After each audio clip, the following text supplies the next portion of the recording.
বিধানসভায় দাঁড়িয়ে শুধু প্রধানমন্ত্রীকে নয়, দেশকে অপমান মুখ্যমন্ত্রী মমতা বন্দ্যোপাধ্যায়। দেশের সেনাকেও অপমান।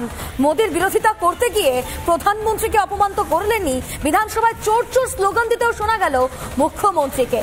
কেন্দ্রের বিরোধিতা করতে গিয়ে দেশের প্রতি শ্রদ্ধাও হারিয়েছেন মমতা। বিধানসভায় দাঁড়িয়ে দেশকে অপমান, অসম্মান মুখ্যমন্ত্রীর। দেশকে অসম্মান, প্রধানমন্ত্রীকে অপমানই কি তৃণমূলের সংস্কৃতি? দেশের সেনাবাহিনীকে অপমান করছেন, ক্ষমা চাইবেন না মমতা? বিধানসভায় দাঁড়িয়ে নৈতিকতার পাঠ দেওয়া মমতা বন্দ্যোপাধ্যায়, তিনি বিধানসভায় দাঁড়িয়ে দেশকে অপমান করছেন। কি বলেছেন মমতা বন্দ্যোপাধ্যায়, শোনাবো আপনাদের। আজকে রাশিয়ার পায়ে পড়ছে, কখনো চায়নার পায়ে পড়ছে, কখনো আমেরিকার পায়ে পড়ছে, কখনো ইসরায়েলের পায়ে পড়ছে, কখনো চীনের পায়ে পড়ছে, সবার পায়ে পড়ছে। সবার পায়ে মাথা ঠেকতে ঠেকতে দেশটার সম্মান বিক্রি দিয়েছে, দেশটার মর্যাদা বিক্রি দিয়েছে, দেশটাকে বিক্রি করে দিচ্ছে।